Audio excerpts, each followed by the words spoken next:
మీరు మాట్లాడితే మాకు హెచ్చరిక, పురుగొల్పు, దిద్దుబాటు, విశ్వాసం. అలాగా మీరే మాట్లాడమని మీ కృపగలాస్తానికి అప్పచెప్పుకుంటూ మా ప్రభును మీ ప్రియకుమారుడైన యేసుక్రీస్తు వారి పరిశుద్ధమైన నామమున ఘనమైన నామన ప్రార్థిస్తున్నాం తండ్రి, ఆమేన్. ప్రియులారా, దావీదు రాజు అయిన తర్వాత మరి దావీదు యోనాతానును బట్టి ఉపకారం చేయుటకు సౌలు కుటుంబంలో ఎవరైనా శేషించి ఉన్నాడా అనే మాట మనం చూస్తూ ఉన్నాం. మనం గమనించినట్టయితే సౌలు కుటుంబస్తులు, దావీదు కుటుంబస్తులు సదాకాలం చాలా కాలం యుద్ధాలు జరిగాయి. దావీదు యొక్క కుటుంబము అంతకంతకు వర్ధిల్లినది, సౌలు కుటుంబం అంతకంతకు నీరసిల్లినట్లుగా మనం చూస్తూ ఉన్నాం. చివరికి దావీదు రాజు అయిన తర్వాత దావీదు యోనాతానును బట్టి 9వ అధ్యాయంలో యోనాతానును బట్టి నేను ఉపకారం చూపుటకు సౌలు కుటుంబంలో ఎవడైనా కలడా అని దావీదు అడిగాను అనే మాట చూస్తున్నాం. ప్రియులారా, గమనించినట్లయితే వాస్తవానికి రాజులు ఏం చేస్తారంటే శత్రుశేషం లేకుండా చేసుకుంటారు. సహజంగా శత్రువుల వంశంలో ఇంకా ఎవరైనా మిగిలింటే వారిని కూడా తమకు అడ్డు లేకుండా చేసుకుంటారు. కానీ దావీదు యొక్క ప్రేమను గమనించినట్టయితే యోనాతానును బట్టి నేను ఉపకారం చూపుటకు శత్రువైన సౌలు కుటుంబంలో ఎవడైనా కలడా అని దావీదు అడిగినట్లుగా మనం చూస్తూ ఉన్నాం. సౌలు కుటుంబానికి సేవకుడు ఒకడు ఉన్నాడు, సీబా అనే ఒక వ్యక్తి ఉన్నాడు.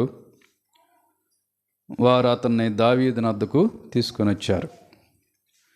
తీసుకొని వస్తే అడిగాడు, సీబాయు నీవే కదా అని అడిగినప్పుడు అతడు నీ దాసుడైన నేనే సీబానని. అప్పుడేమన్నాడంటే, యెహోవా నాకు దయ చూపినట్లుగా నేను ఉపకారం చేయుటకు సౌలు కుటుంబంలో ఎవడైనా ఒకడు శేషించి ఉన్నాడా అని అతన్ని అడగ్గా షీబా యోనాతానునకు కుంటి కాళ్ళ గల ఒక కుమారుడు ఉన్నాడని రాజుతో మనవి చేసెను. అతడు ఎక్కడున్నాడు అనగా, చిత్తగించుము, అతడు లోదెబారులో అమ్మీయేలు కుమారుడు మాకీరు ఇంట ఉన్నాడని రాజుతో నేను వెంటనే అతన్ని అక్కడి నుంచి రాజు రప్పించినట్లుగా మనం చూస్తూ ఉన్నాం. ప్రియులారా, గమనించినట్టయితే ఇందాక చెప్పుకున్నాం మనం, సౌలు కుటుంబం నానాటికి క్షీణించిపోయింది, అందరూ చనిపోయారు. ఒక వ్యక్తి మాత్రమే మిగిలాడు. ఆ వ్యక్తి ఎవరంటే యోనాతాను కుమారుడు మెఫీబోషెతు అన్నాడు. మెఫీబోషెతు ఒక్కడే మిగిలినట్లుగా మనం చూస్తూ ఉన్నాం. అయితే అతన్ని రప్పించమన్నట్లుగా మనం చూస్తూ ఉన్నాం. అతడు దావీదు దగ్గరకు వచ్చేలేకి అతని పరిస్థితి ఎలాగ ఉన్నదంటే, దావీదు దగ్గరకు వచ్చేలేకి అతని పరిస్థితి కుంటికాళ్ళు గలవాడు, మాకీర్ అనే వ్యక్తి దగ్గర ఉన్నాడు, లోదెబారు అనే చోట ఉన్నాడు. లోదెబారు అంటే గడ్డి లేని ప్రదేశం, ఎండిన ప్రదేశం అని చెప్పుకోవచ్చు. అతని పరిస్థితి ఏం బాగలేదు. ఒక వ్యక్తి కింద ఒక వ్యక్తిని సహాయం అడిగి ఆ వ్యక్తి దగ్గర ఉంటా ఉన్నాడు. ఒకప్పుడు రాజు కుటుంబంలో వాడే, ఒకప్పుడు రాజభోగాలు అనుభవించిన వాడే ఈ మెఫీబోషెతు. 6వ వచనంలో ఉంది, సౌలు కుమారుడైన యోనాతానుకు పుట్టిన మెఫీబోషెతు దావీదు వద్దకు వచ్చి సాగిలపడి నమస్కారం చేయగా అనే మాట చూస్తున్నాం. ఇలాగా అతని స్థితి మరి దిగజారిపోయిన స్థితిగా కనపడతా ఉన్నది. మరి అతడు దీనస్థితిలో ఉన్నప్పుడు అతడు ఏమి ప్రయత్నం చేయకుండానే, రాజునొద్దకు వర్తమానం పంపకుండానే, రాజుకు మనవి చేయకుండానే రాజుకే ఆలోచన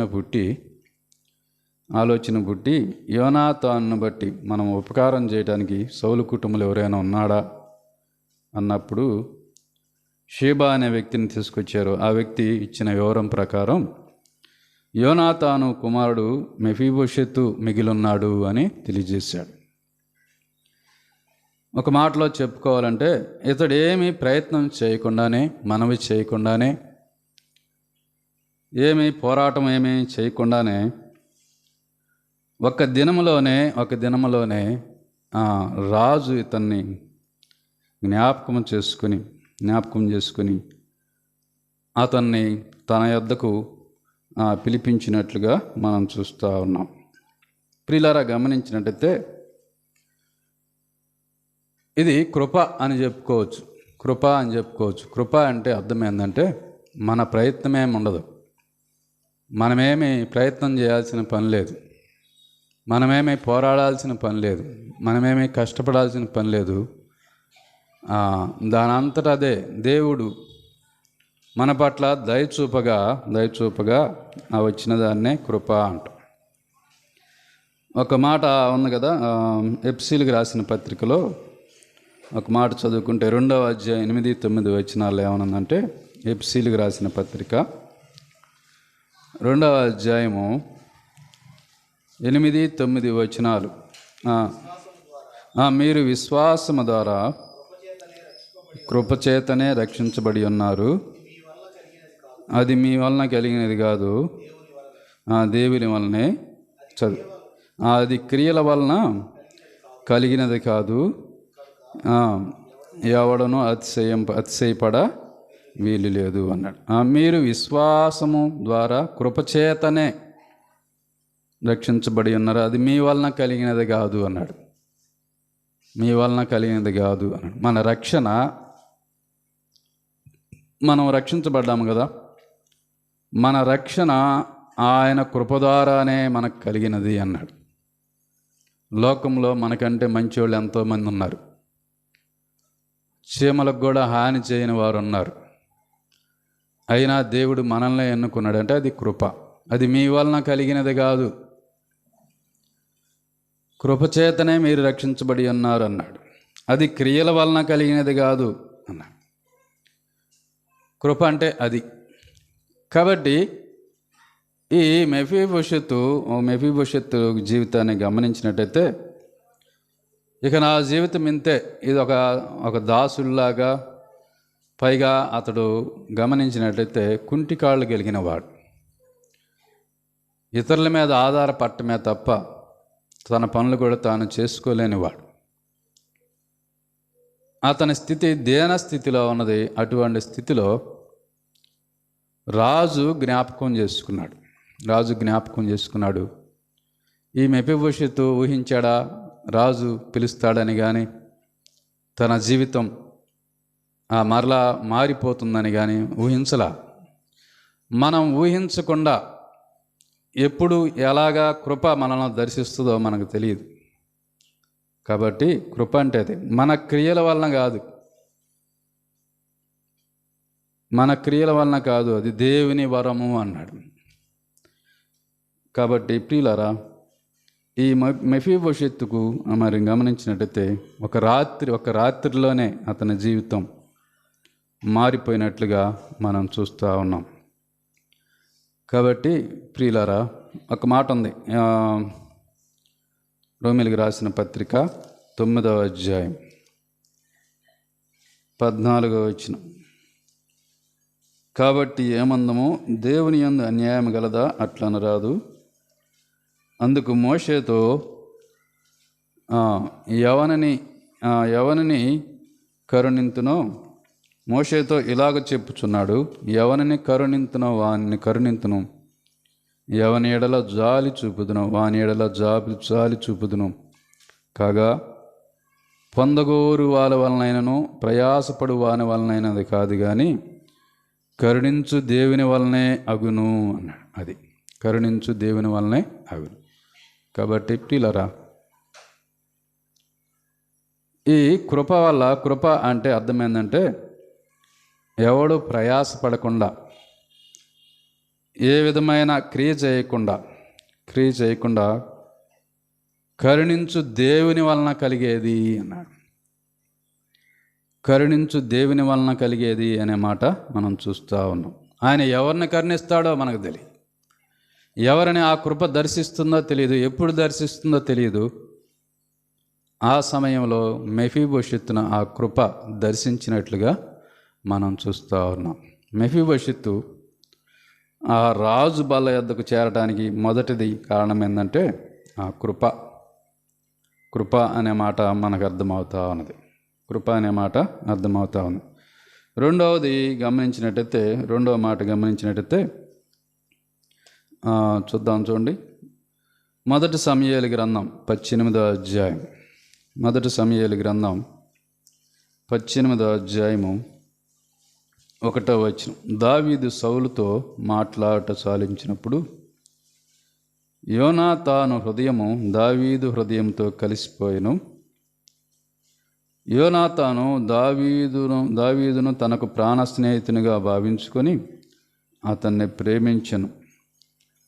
ఆ దినం అతని తండ్రి ఇంటికి తిరిగి అతని వెళ్ళనీయక సౌలు అతన్ని చేర్చుకొనెను.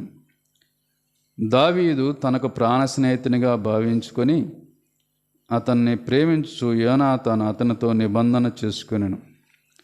మరియు యోనాతాను తన దుప్పటిని, తన కత్తిని, తన విల్లును, నడికట్టును తీసి దావీదుకిచ్చెను అనే మాట ఇక్కడ చూస్తా ఉన్నాం.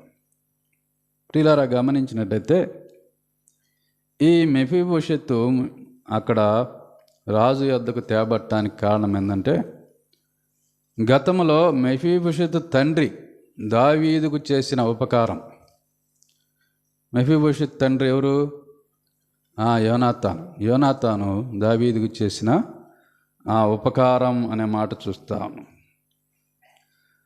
ఇక్కడ రాయబడిన మాట ఏంటంటే, యోనాతాను దావీదును ప్రాణ స్నేహితునిగా ఎంచుకున్నాడు అనే మాట చూస్తాం. ప్రాణ స్నేహితుడిగా ఎంచుకున్నాడు అనే మాట ఇక్కడ చూస్తూ ఉన్నాం. తర్వాత 4వ వచనంలో ఏమందంటే, యోనాతాను తన దుప్పటిని, తన కత్తిని, తన విల్లును, నడికట్టును తీసి దావీదుకి ఇచ్చెను అనే మాట చూస్తూ ఉన్నాం. అలానే 20వ అధ్యాయం 14వ వచనం చూడండి. 20వ అధ్యాయము 14వ వచనం. అయితే నేను బ్రతికి ఉండిన ఎడల నేను చావకుండా యెహోవా దయచూపునట్లుగా నీవు నాకు దయచూపకపోయిన ఎడల ఏమి, నేను చనిపోయిన ఎడల ఏమి, యెహోవా దావీదు శత్రువులను ఒకడైనా భూమి మీద నిలవకుండా నిర్మూలం చేసిన తర్వాత నీవు నా సంతతి వారికి దయచూపకపోయిన ఎడలనేమి, యెహోవా నిన్ను విసర్జించును అన్నాడు. ఇక్కడ గమనించినట్టయితే యోనాతాను దావీదు పట్ల ప్రేమ చూపాడు, తర్వాత దయ చూపించాడు. సౌలు దావీదును తరుముతా ఉన్నాడు. దావీదు ఎక్కడికి బారిపోతా ఉన్న సంగతి యోనాతానుకు తెలుసు. సౌలు కుమారుడే యోనాతాను, అయినా కూడా తండ్రికి చెప్పలా, ఎక్కడికి పోయినా కూడా చెప్పలా. అలాగా దావీదును కాపాడుతూ వచ్చాడు. దావీదు పట్ల దయ చూపించాడు, దావీదు పట్ల ప్రేమ చూపాడు. తన యొక్క దుప్పటి అంటే రాజవస్త్రాన్ని, తన యొక్క విల్లును, ఆ కత్తిని, ఇవన్నీ దావీదుకి ఇచ్చినట్లుగా మనం చూస్తూ ఉన్నాం. దావీదు వాస్తవానికి సౌలు తర్వాత దావీదే బాగా అభివృద్ధిలోకి వస్తూ ఉన్నాడు. వాస్తవంగా యోనాతాను ఏమనుకోవాలంటే, నా తండ్రి తర్వాత నేను కదా రాజకుమారుని అవ్వాల్సింది, ఈ దావీదు అడ్డుగా వస్తున్నాడని చెప్పేసి ఈర్ష్యపడాల్సింది పోయి ఈర్ష్యపడలా, అతన్ని ప్రాణ స్నేహితునిగా ఎంచుకున్నాడు. అతని పట్ల దయ చూపించాడు. కాబట్టి దయ చూపించాడు. కాబట్టి దావీదు చాలా చోట్ల ముందు దేవుడు తప్పించాడు. దావీదు ఎక్కడికి పోయినా యోనాతానుకు తెలుసు, అయినా కూడా తండ్రికి చెప్పకుండా దాచిపెట్టిన వాడిగా మనం చూస్తూ ఉన్నాం. దావీదు పట్ల ఆనాడు చూపిన ప్రేమ, దయ అనేవి ఇప్పుడు అవి ఎవరికి కలిగినాయి అంటే మెఫీబోషెతుకు ఉపయోగపడినట్లుగా మనం చూస్తూ ఉన్నాం. కాబట్టి ప్రియులరా, మనము ఇతరుల పట్ల, మన ఇంటి వారి పట్ల కాదు, ఇతరుల పట్ల మనం చూపిన ప్రేమ, మనం చూపిన దయ అనేవి ఎప్పటికీ వృద్ధాగపోవు. ఏదైనా ఒక నాటికి అవి మనకు మేలు కలిగిస్తాయి. ఒక మాట చూద్దామా? గలతీయులకు రాసిన పత్రిక 6వ అధ్యాయం, గలతీయులకు రాసిన పత్రిక 6వ అధ్యాయము 8 నుంచి చూద్దాం, లేదా 7 నుంచి చూద్దాం. మోసపోకుడి, దేవుడు విక్రింపబడడు. మనుష్యుడు ఏమి విత్తునో ఆ పంటనే కోయును. ఎలాగనగా తన శరీరేచ్ఛలను బట్టి విత్తువాడు తన శరీరము నుండి క్షయమను పంట కోయును. ఆత్మను బట్టి విత్తువాడు ఆత్మ నుండి నిత్యజీవమను పంట కోయును. మనం మేలు చేయటందు విసుకకు ఎందుము, మనము అలయక మేలు చేస్తేమేమి తగిన కాలమందు పంట కోతుము అన్నాడు. అది కాబట్టి మనుషుడు ఏమి విత్తాడో అదే పంట కోస్తాడు అన్నాడు. ఏమి విత్తాడో అదే మనుషుడు ఏమి విత్తునో ఆ పంటనే కోయును అన్నాడు. యోనాతాను ప్రేమ, దయ అనే విత్తనాలు విత్తాడు. వాటి ఫలాన్ని మెఫీబోషెతు అనుభవించాడు. కాబట్టి ప్రియులారా, మనము చూపిన ప్రేమ, దయ అనేవి ఎప్పటికీ వృద్ధాగపోవు. కాబట్టి ఇంకా రెఫరెన్స్లు ఉన్నాయి కానీ నేను చూపించట్లేదు. కాబట్టి రెండవ కారణం ఏంటంటే, మెఫీబోషెతు కనికరించబడటానికి లేదా రాజు యొద్దకు తీసుకురాబడటానికి, రాజు బల్ల యొద్ద ఉంచబడటానికి కారణం ఏంటంటే, రెండవ కారణం గతంలో అతని తండ్రి చూపిన ప్రేమ, దయ. కాబట్టి ప్రియులారా, మనం ఏమి విత్తామో అదే పంటకు వస్తామన్నాడు. అదే పంటకు వస్తామనే మాటలు మనం చూస్తూ ఉన్నాం. మెఫీబోషెతు రాజు బల్ల యొద్దకు తీసుకురాబడటానికి మొదటి కారణం కృప అయితే, రెండవ కారణం ప్రేమ, దయ అనే మాట మనం చూస్తూ ఉన్నాం. మళ్ళీ ఒకసారి చదువుదాం, చూడండి, అక్కడికి వెళ్దాం. 2వ సమూయేలు గ్రంథం 9వ అధ్యాయం, 2వ సమూయేలు గ్రంథం 9వ అధ్యాయం 4-5 వచనాలు చూసినట్టయితే,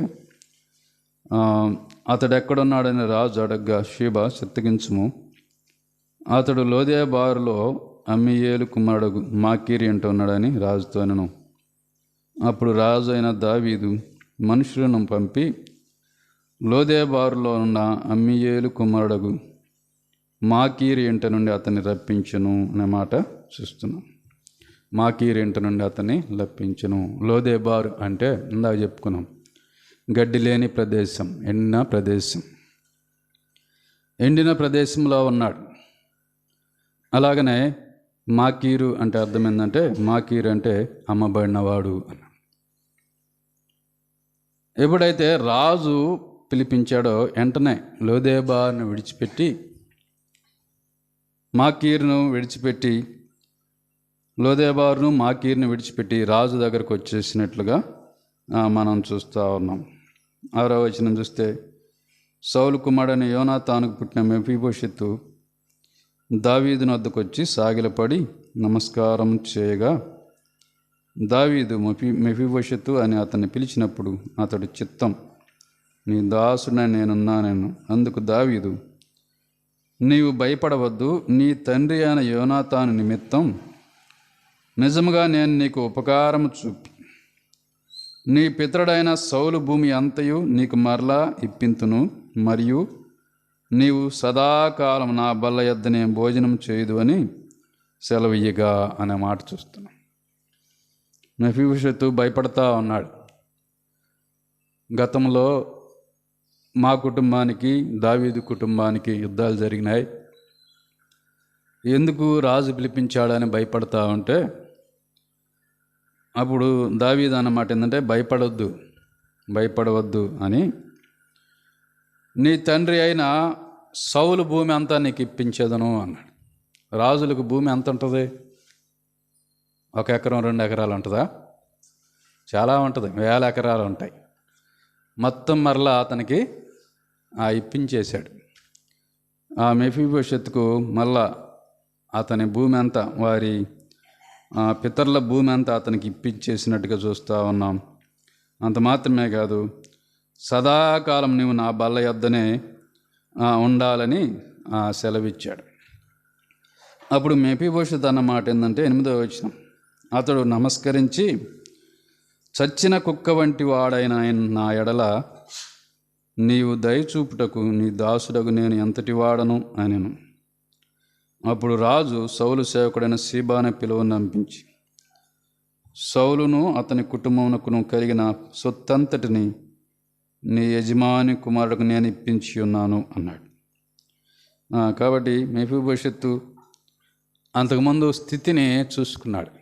అతని స్థితి ఎలాగుందంటే చచ్చిన కుక్క లాంటి స్థితి అన్నాడు. చచ్చిన కుక్క వంటి వాడను అన్నాడు. మూడవ కారణం ఏంటంటే మెఫీబోషెత్తు హెచ్చించబడడానికి మూడో కారణం ఏంటంటే లోదేబారుని విడిచిపెట్టాడు, మాకీర్ని విడిచిపెట్టాడు, రాజుని వద్దకు వచ్చేసాడు.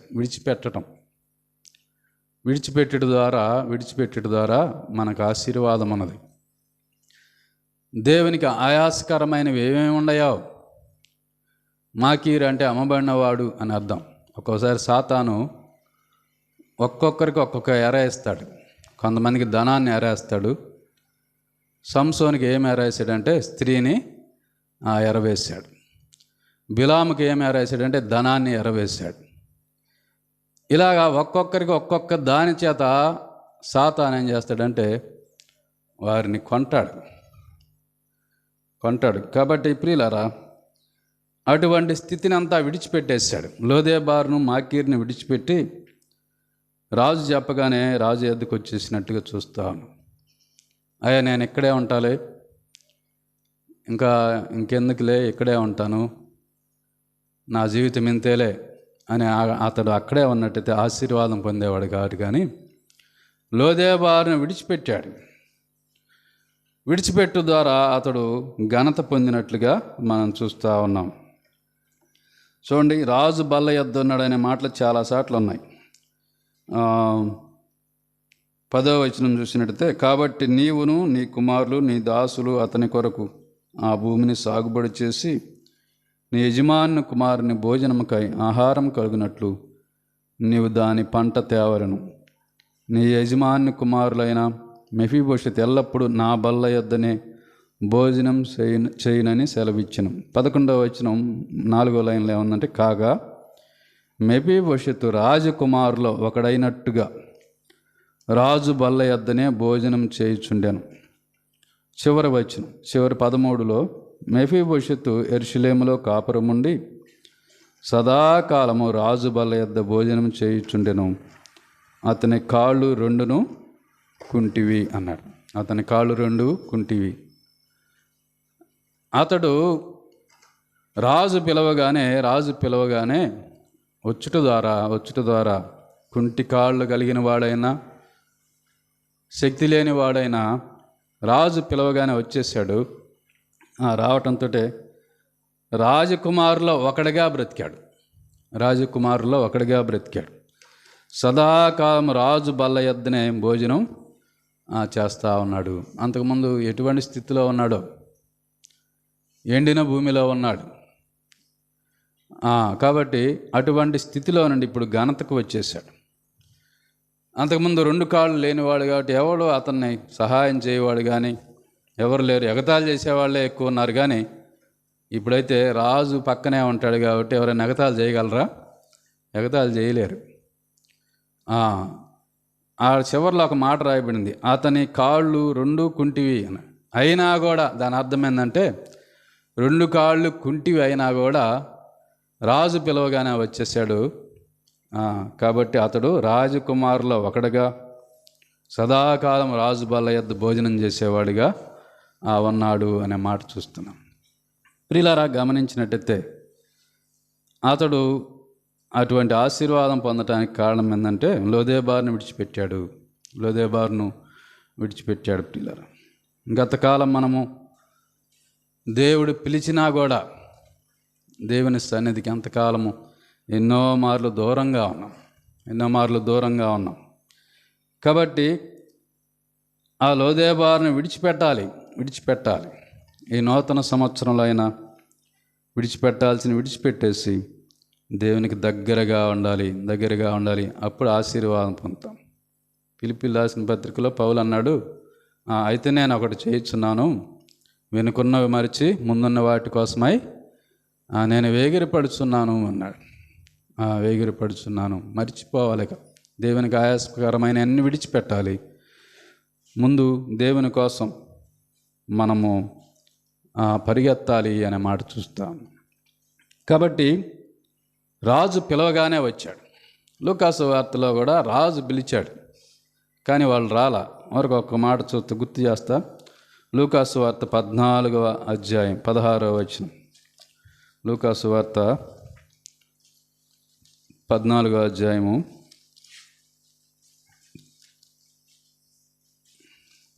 16వ వచనం చూస్తే, ఆయన అతనితో ఇట్లనెను, ఒక మనుష్యుడు గొప్ప విందు చేయించి అనేకులను పిలిచెను.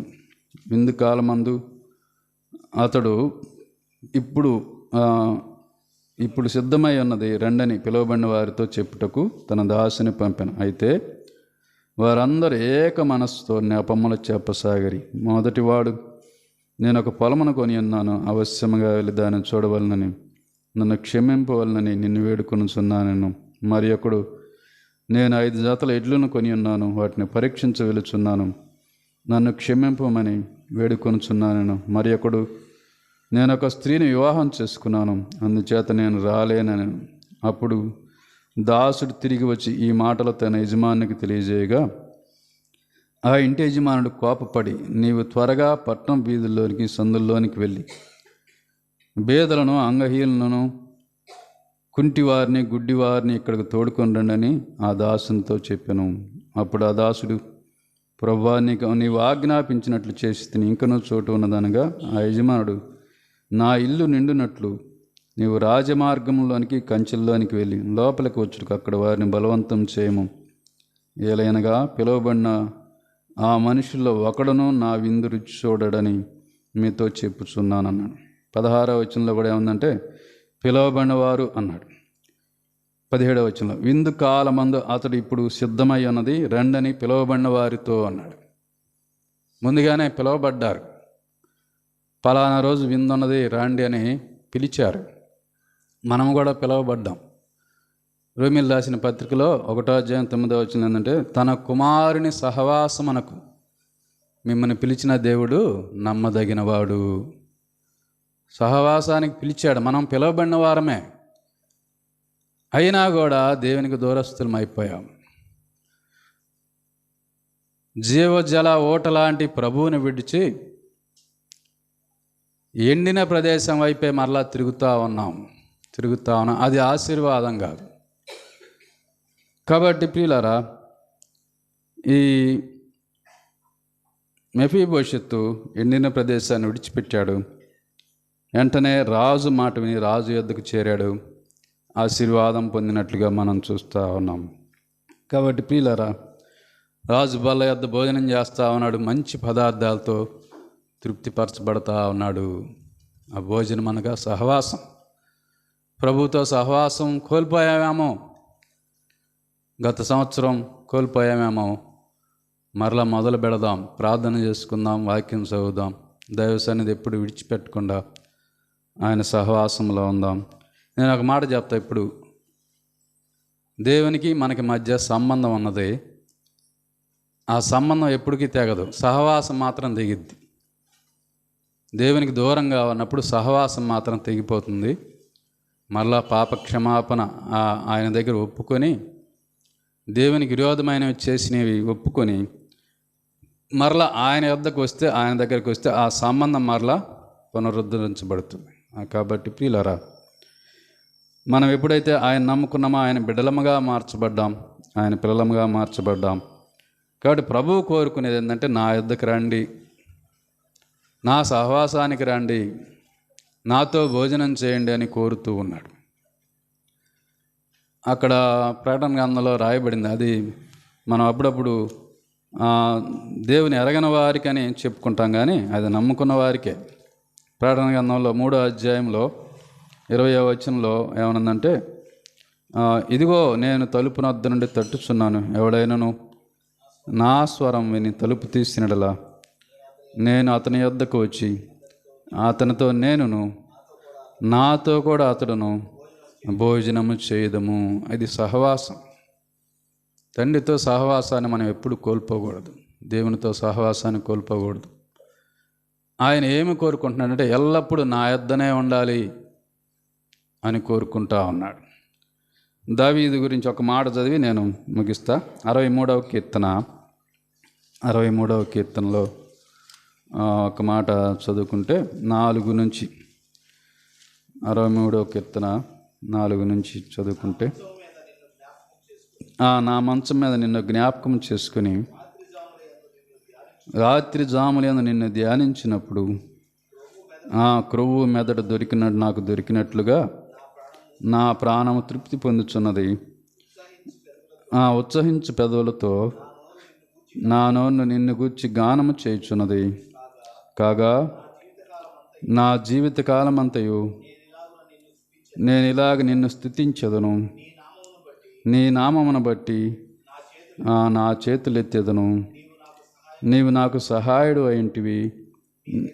నీ రెక్కల చాటున చరణజొచ్చి ఉత్సాహధ్వని చేసేదను. నా ప్రాణము నిన్ను అంటి వెంబడించుచున్నది. నీ కుడి చేయి నన్ను ఆదుకొనుచున్నది. దేవుని దగ్గర ఉన్న వ్యక్తి ఇలాగ చెప్తూ ఉన్నాడు.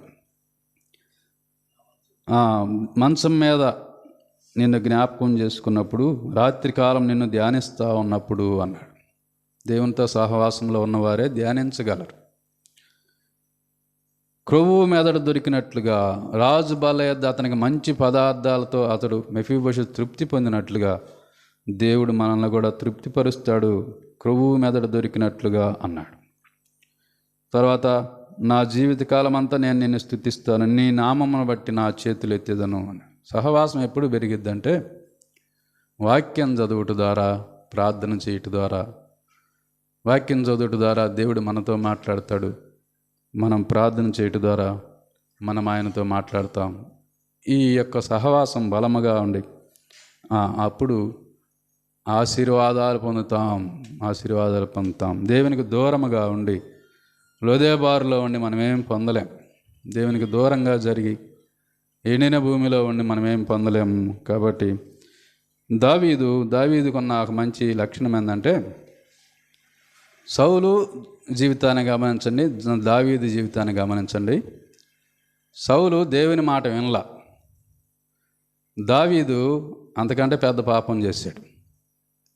బత్షెబాతో పాపం చేశాడు. బత్షెబా యొక్క భర్తను కూడా చంపించాడు. మరి దావీదు ఎందుకు ఆశీర్వదించబడ్డాడు? సౌలు స్త్రీలోలుడు కాదు. ఎక్కడా కూడా అతనికి సాక్ష్యము ఏ స్త్రీ జోలికి పోయినట్టుగానే ఎక్కడా లేదు. కానీ సౌలు కుటుంబం ఎందుకు నేరసిల్లిపోయిందంటే, దావీదు కుటుంబం ఎందుకు వర్ధిల్లిందంటే, దావీదు మరలా దేవుని ఎదుగు తిరిగి వచ్చాడు. అది తన తప్పులు ఒప్పుకొని 51వ కీర్తనలో పశ్చాత్తాపంతో ప్రార్థన చేశాడు. సౌలు మాత్రం పశ్చాత్తాపడినవాడు కాదు. అందువల్లనే సౌలు కుటుంబం అంతకంతకు నేరసిల్లిపోయింది, దావీదు కుటుంబం వర్ధిల్లింది అనే మాటలు నేను గుర్తు చేస్తూ ఉన్నా. దేవుడు కొద్ది మాటలు దీవించునుగాక. ఆమేన్. చిన్న ప్రకటన 2 గుర్తు చేస్తాను. ఈ దినం పిట్టమండలో రామకృష్ణ సౌజన్యాల కుమార్తె దీప్తి, ఆ పాప యవన ప్రయాణకు వచ్చిన సందర్భంగా కృతజ్ఞత కూడిక ఏర్పాటు చేసుకున్నారు. సహోదరులు వెళ్ళి ఆ కూడిక జరిగించి వచ్చారు. అలానే ఈ నెల 10, 11, 12 తేదీల్లో పొదిల్లో మీటింగ్స్ ఉన్నాయి. ప్రార్థన చేస్తూ ఉన్నాం. ఈ ప్రార్థనలో ఇంకా గుర్తు చేసుకోవాల్సిందిగా తెలియజేస్తూ ఉన్నాం. శైలేష్ అన్న కూడా మీటింగ్స్లో ఉండాలి, జ్ఞాపకం చేసుకోండి. వరగాని ఆనందరావు గారి మనవడు కొలకలూరి కోటేశ్వరరావు బ్యాంక్ ఎగ్జామ్ టెస్ట్కి రేపు చీరాలు వెళ్తున్నాడు, ప్రార్థించండి. ఈ రాత్రి మీ వ్యక్తిగత ప్రార్థనలో మరి కొలకలూరి కోటేశ్వరరావు కొరకు ప్రార్థన చేయండి. బ్యాంక్ ఎగ్జామ్కు వెళ్ళబోతూ ఉన్నాడు కాబట్టి దేవుడు జ్ఞానం ఇచ్చి చక్కగా ఎగ్జామ్ రాయలాగా మీ ప్రార్థనలో గుర్తు చేసుకోవాల్సిందిగా తెలియజేస్తున్నాం. శైలేష్ అన్న వచ్చి ముగింపు ప్రార్థన చేస్తాడు. తర్వాత మనం కూడికి ముగించుకుందాం.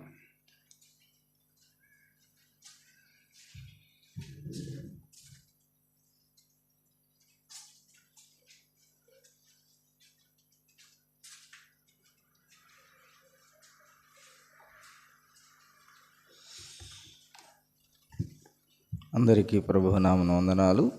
ప్రార్థన చేసుకుందాం. ప్రేమ కలిగిన తండ్రి, మరొక పర్యాయం మీ మాటలు వినడానికి, మీ సన్నిధి సమృద్ధి అనుభవించడానికి మాకు ఇచ్చిన అవకాశాన్ని బట్టి మిమ్మల్ని స్తుతిస్తూ ఉన్నాం. ప్రభువా, మెఫీబోషెతు సదాకాలం రాజు బల్ల యొద్ద భోజనం చేసే యోగ్యత పొందాడు. ప్రభువా, అంత యోగ్యత మెఫీబోషెతుకు మీరు ఇచ్చినందుకు మిమ్మల్ని స్తుతిస్తూ ఉన్నాం. ఆ మాదిరిగానే మేము కూడా మీతో సహవాసం తెగిపోకుండా ఉంటే మా ప్రభువా తండ్రి, శాశ్వతమైనటువంటి ఆనందం మా ఆధ్యాత్మిక జీవితంలో ఎదుగుదల ఎంతో ఉంటుందని మేము విన్నాం. దావీదు తన వ్యక్తిగత జీవితంలో పాపం చేసినప్పటికి కూడా, అయ్యా, మీతో సహవాసం కోల్పోకుండా తాను తిరిగి మరలా మీ సన్నిధికి రాగలిగాడు. మీ రక్షణానందాన్ని పొందుకోగలిగాడు. అందుకే ఆయన్ని దీవించావు. అలాగే మా విశ్వాస జీవితంలో సౌలు వలె లోబడనటువంటి తత్వాన్ని తీసివేసి దావీదు వలె లోబడి విధేయులంగా మీకోసం బ్రతకడానికి సహాయం దయచేయమని, చేరువచ్చిన ప్రతి సహోదరి సహోదరులను దీవించమని ప్రార్థిస్తూ ఉన్నాం. పగటి వేళ మీరు జరిగించిన పరిచర్యను బట్టి మిమ్మల్ని స్తుతిస్తూ ఉన్నాం. రేపటి దినం ఎగ్జామ్కి వెళ్ళవలసినటువంటి కోటేశ్వరరావు కొరకు ప్రార్థిస్తూ ఉన్నాం.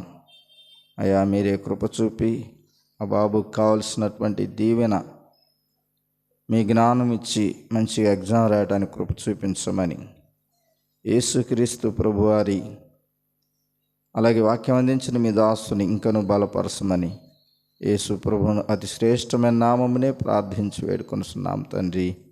ఆమేన్. అందరికీ వందనాలు. కూడిక ముగించబడింది. సెలవు తీసుకుందాం.